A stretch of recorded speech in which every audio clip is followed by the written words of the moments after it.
Hello everyone, this is Mohand and we are here for a video by Mohand Art about how to start with airbrushing. From small tips to daily.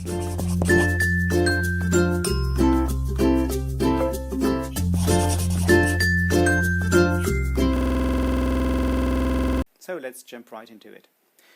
My airbrush is an Evolution that I plug into a tank compressor. These kits are easy to use and will soon be available on the website of Happy Games Factory for sale. Somewhere in the fall, I think. We're not very sure about the date right now. So regarding the cable, I always use a reinforced flexible cable that I will be able to wrap around my arm for ease of use and better control overall. So before we start with airbrushing a miniature, we're going to some exercises and we're going to prepare the airbrush with a liquid that is a mixture. I put it in this kind of bottle. You can find it anywhere in groceries or in drugstores or in chemistry, whatever.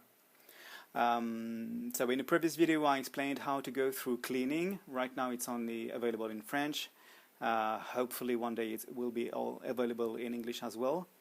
Here we're going to cover the basics when you begin at airbrushing. These steps are important in order to take care of your airbrush so it lasts long and don't jam or get damaged.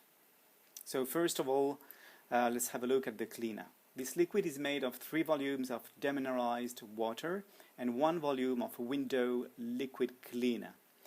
I will use this mixture as a cleaner and as a thinner as well for my paint. Regarding the paint, I only use Pro-Color paintings. I'm not sure they are still available on the market. It seems they are difficult to find nowadays. In my opinion, it's one of the best around as it won't clog your airbrush and has a strong grip on the primed coat. It only lacks a wider color range. So, to start off, we are going to show here how to mix paints with an airbrush. As you can see, my paint pots come with a dripper. I will also be using a dripper bottle for my cleaning and thinner mixture, easily found in drugstore like we said.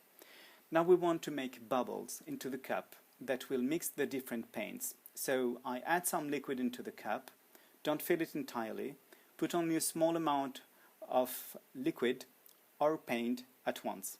You don't need much. Then we want to blow some air into the cup, and for that we are going to unscrew very slightly the air head to make air pressure into the cup. Don't forget to switch on your compressor, this can be handy. And now we can blow the liquid into the reel to get rid of it, just like you're looking at right now. So this one is really old and overused, so let's just make a new one. So I get a bottle of plastic right here, and we're going to use some tape, we're going to use some paper towel, and some cutting will do the trick. Here we are. It's really an easy do-it-yourself. Of course you can buy some ready-to-use reels in your local drugstores, in glasses for example, but well, this way is the cheapest one, so it will be convenient to anyone who wants some cheap solution. We cut the top of the bottle in half and tape the 2 parts together like this.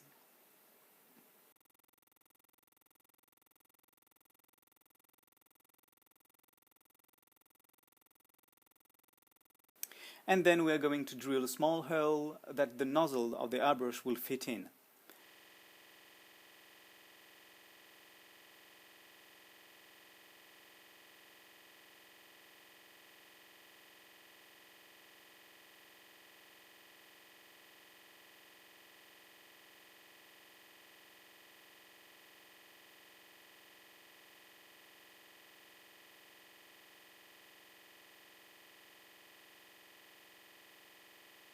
We put the paper towel in the bottom, and here you go, your reel is ready to use.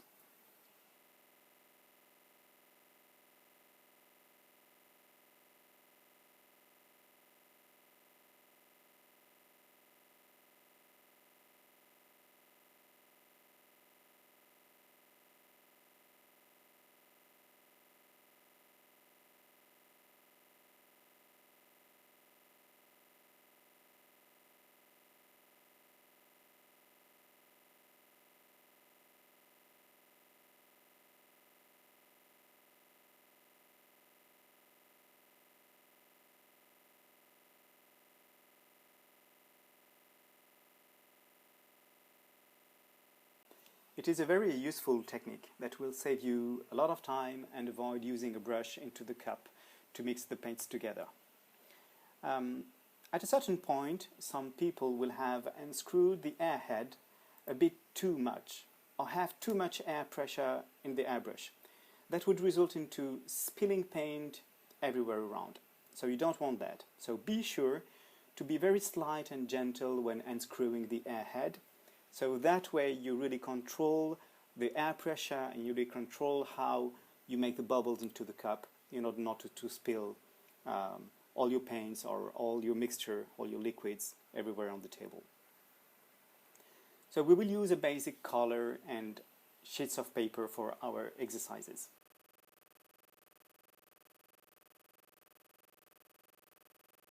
So, off to the first one, step by step before we hit the painting of a miniature. So let's take, for example, this green color. I put some drops of it in the cup. Here we are. And I'm going to draw lines on the paper, and I want these lines to be as thin and straight as possible, without having a stronger spot at the start of the line or at the end of it. So I want a really straight line without an end and without a beginning. It has to be as if the line was drawn without limit.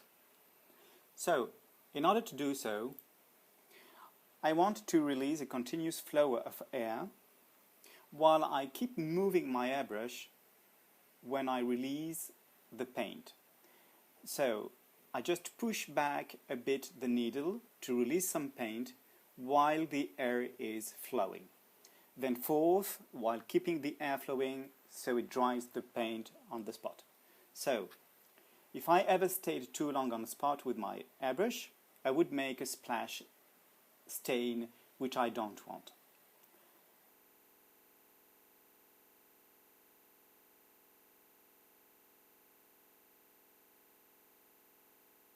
So, let's sum back again. I keep the air going. I push back the needle to release the paint, and then I get the needle back in position to stop the paint, and I keep the air flowing, so at the same time it dries the paint on the sheet of paper. And this while moving in a straight line without stopping, so without doing any spot at the end or at the beginning of the line. So don't forget, step by step is I push to release air, I push back the needle to release paint, get the needle in place, keeping the air flowing, and then back to position. If you don't let the needle get back into position before you stop the airflow, the paint in the cup is going to come into the air chamber where it shouldn't go, or it will clog all the system. And you don't want that. So, draw to release air, push to drop paint, back to get the needle back, and release to stop air. This airbrush is really getting old. Oh well. So, back to our lines. Once I did them horizontally, I want to do them vertically. It takes some practice to perfect it, as you see, and now I want to make a small dot at each of the intersection of each line, and I want the dot to be the smallest possible. While making the dots, if I'm making small stains, it may mean that my pressure is too high, or that I release too much paint at once, or that it's just too liquid. Usually I set the pressure around 2.5 to 3 bars, which is roughly around 30 to 40 psi.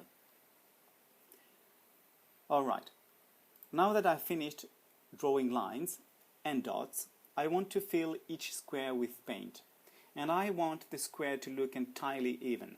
This is very important. You might want to get a bit farther from the sheet of paper, so not too close for that. Alright, okay, now let's say I want to change color. I'll just put some cleaning liquid into the cup, empty it into my reel here, and rinse and repeat 4 or 5 times until there's no paint left out of it. And this is it.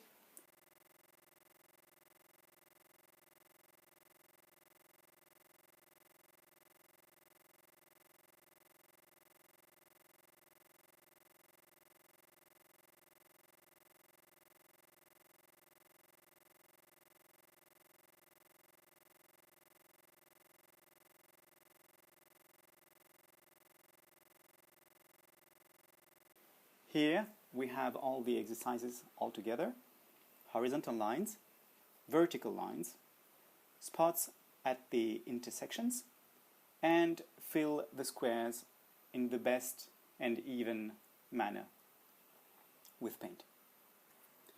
Alright, we are done for now. Thanks for joining us. Hope to see you soon in the next video, and happy painting!